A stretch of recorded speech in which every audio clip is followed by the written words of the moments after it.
Good evening, and it's great to have you with us here on a Wednesday night. We have a lot to get to. That solemn tribute to Justice Ruth Bader Ginsburg, what the Chief Justice John Roberts said today, and that tense exchange on Capitol Hill involving Dr. Anthony Fauci.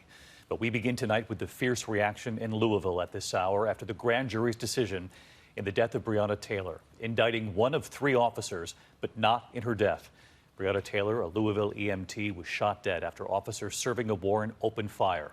A grand jury weighing charges against the three officers on the scene, indicting one of them, not in her death, indicting the officer on 3 counts of wanton endangerment in the first degree against now former Officer Brett Hankison for shooting into Taylor's apartment, charged because of the bullets that threatened neighboring tenants. Tonight, the lawyer for Taylor's family calling the decision outrageous and offensive. You can see protesters there in the streets. The National Guard is standing by. There is a curfew in place for the next 72 hours. And ABC's Alex Perez now leading us off from Louisville.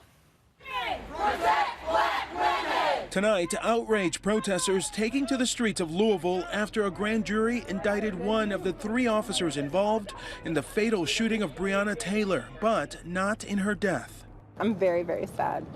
Very, very mad. Police detaining multiple demonstrators. That now former Officer Brett Hankison charged with allegedly endangering neighbors in Breonna's apartment complex after he violated department policy, opening fire without a clear aim or shot. Detective Hankison fired his weapon 10 times, including from a outside sliding glass door and through a bedroom window.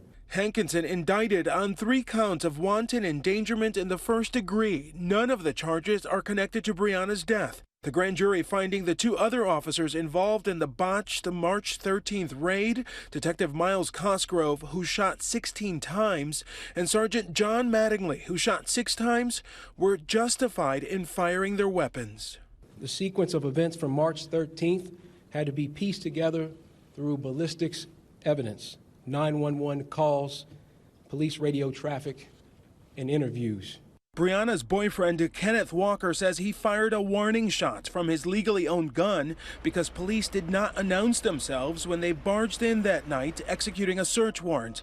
But the Attorney General saying a civilian witness told investigators officers did knock and identify themselves. When officers were unable to get anyone to answer or open the door to apartment 4, the decision was made to breach the door. Mattingly, the only officer to enter the apartment, saw Breonna and Walker. He says that the male was holding a gun, arms extended, in a shooting stance.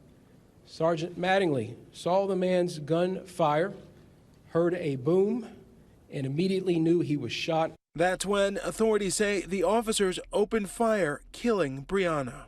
Our investigation showed, and the grand jury agreed, that Mattingly and Cosgrove were justified in the return of deadly fire after having been fired upon by Kenneth Walker.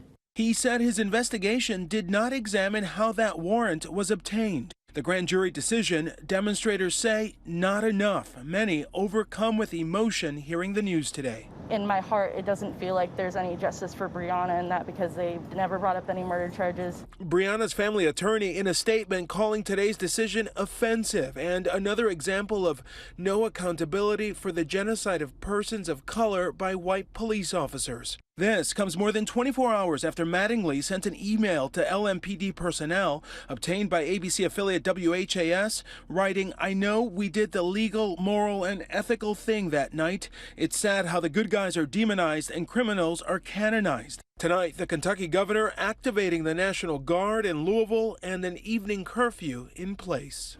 All right, so let's get to Alex Perez with us from Louisville tonight. And Alex, I know there's late reaction just coming in from President Trump tonight and word from Joe Biden. Yeah, that's right, David. Late today, President Trump, saying he was praising the Attorney General here of Kentucky, and Vice President Joe Biden calling on protesters to remain nonviolent. Now, much of downtown Louisville right now looks like this, completely boarded up. Authorities here bracing for whatever is to come. David? All right, Alex Perez leading us off tonight. Alex, thank you. The other officers named in the Breonna Taylor case still face a police department inquiry and an FBI investigation. So we do have one more question on this tonight. Let's bring in our Chief Justice correspondent, Pierre Thomas, live in Washington. And Pierre, what are you learning tonight about the federal investigation? David, the FBI told us today they're investigating all aspects of Breonna Taylor's case, and that agents are consulting with the Justice Department's Civil Rights Division. One thing that the FBI is looking at is whether the search warrant that brought police to Taylor's home was legal.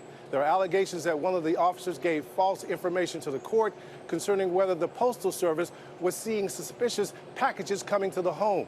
So, David, the Postal Service has said to a local outlet that there was no evidence of that. Lots of questions about whether the civil rights of Taylor were violated. David? All right, more to come in the case, Pierre. Hi, everyone. George Stephanopoulos here. Thanks for checking out the ABC News YouTube channel. If you'd like to get more videos, show highlights, and watch live event coverage, click on the right over here to subscribe to our channel. And don't forget to download the ABC News app for breaking news alerts. Thanks for watching.